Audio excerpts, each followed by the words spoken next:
prepared yet. You need to try and pick off the units as. Look at the shields on the mark. Oh my god, the drone's gonna take this.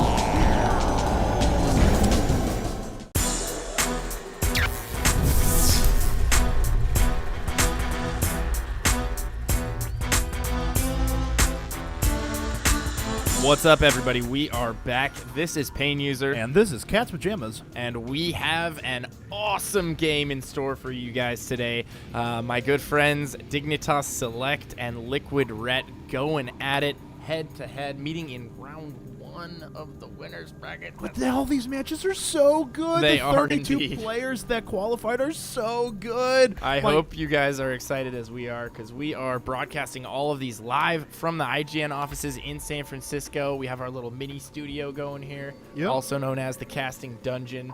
And that's where we will be bringing you all of these games in the IPL. And right now, Ret and seleCT going at it on Crossfire. Ret cannot be happy about this. No. This is not his best map. Well, I mean, it's not, you know, Zerg players don't like this in general, just because think of the attack paths through the middle. You have the 2 Zelnaga towers that are watching these plateaus with tiny little and choke all the points. cliffs everywhere. I mean, I know these players need no introduction, but for those of you who don't know, we have Dignitas seleCT spawning as our blue Terran in the top right position, and we have Liquid Ret spawning as our red Zerg in the bottom left-hand position. Now, on this map, it is so difficult for Zerg in Terran versus Zerg. If you look at the Zelnaga towers, the positions that lead down to the natural, there's just so many cliffs everywhere. There's little choke points.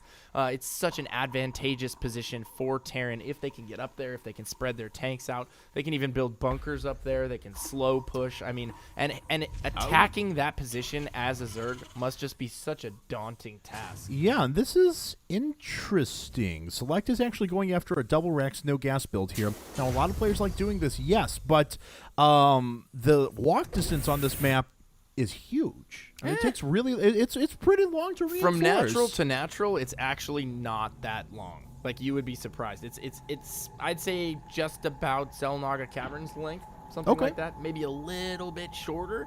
But it's kind of deceiving because there's so much zigzagging. But you'd be surprised. 2 racks is so effective on this map. I've seen so many games, and not only that, there's a position with the SCV just under that Overlord, actually, at Ret's natural. Above that a little bit, you can actually block a Marine behind a bunker in one of those positions or over here, and it just makes the 2 racks so much more effective because that Marine's unattackable. You have more Marines coming in from the 2 racks, and it looks like seleCT coming in right now. Does he have his orbital yet, or did he? Yes, he already has the orbital down, so he's making mules, and it looks like he is going to pull a lot of SCVs, 5 of them being pulled, in addition to poor scouting SCV that is already down there. Looks like Ret does not have any wind of this. He's only pulling a few drones, and that's just to transfer over the mining for the moment. There are 4 Zerglings coming up, but looks like Ret is going right into drone production after that because he does not suspect anything. Here comes seleCT. Keep in mind, this is walking the fence on an all-in. I know he only pulled 5 SCVs, but that is so many when you only have something like 15. And now we have 3 Marines coming in with these 5 SCVs, trapping 1 Marine in the back. Like I said, actually 3 Marines being trapped in the back, building a second bunker, slowly working his way up. And this is exactly what I thought could possibly happen here. It is just so difficult to fight your way out of this. He does have a spine crawler going up, but that's going to get up right about the same time as the bunker. And actually probably wanted his bunker to be able to be built. He's pulling his SCVs back, but that Queen picks off both the SCVs. Yeah, so both SCVs do go down there. seleCT is trying to reinforce with what units he can. He is reproducing these bunkers. 1 bunker does finish, so the Marines are going to be able to get inside. We'll see what seleCT can do. The Queen is about to fall down to 37 points of health. This next bunker about to come up as well, but the spine crawler is already doing its damage, so SCVs are going to go down. A couple of Marines have fallen as well, but now seleCT does have the bunker in place. The spine crawler is going to lose its health very quickly. 3 SCVs still up, going to be able to repair each other and that bunker. The spine crawler is going to go down. The Queen is most likely going to follow suit. And what looked like a possibly recoverable situation for Ret has gone from bad to worse. All the drones at his natural are dying. And GG is called. Select with a very, very, very, very, very, very, very quick game one. Yep. Cheese Radar did go off indeed, so Select with that bunker push does manage to take out his opponent. Very well executed, very well done. And like you said, it looked like Red had the opportunity right there. He uses that queen, he picks off both the bunkers.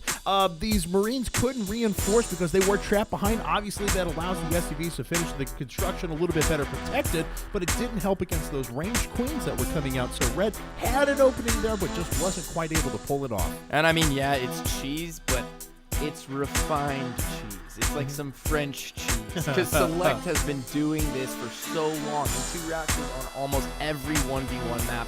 He's got it down so well. He used to just bring maybe 2 SCVs, 3. This time, 6. I mean, forget it. You've got to get those 2 bunkers up. You've got to do damage, and it just makes your rush so much more effective. And with Select's micro, he's actually able to screen for the Marines with the SCVs, block Zerglings from actually hitting the Marines, and it just makes the initial push so much more effective.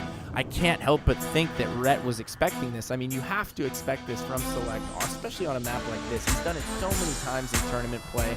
And, you know, Rhett just with a little bit of sloppy control, losing some Zerglings when he didn't need to, getting his queen really low, and, you know, that was the tail of the game right there. As soon as he lost all those lings, Select was able to just be super aggressive, ferry from one bunker to the next, and then just push straight into the natural.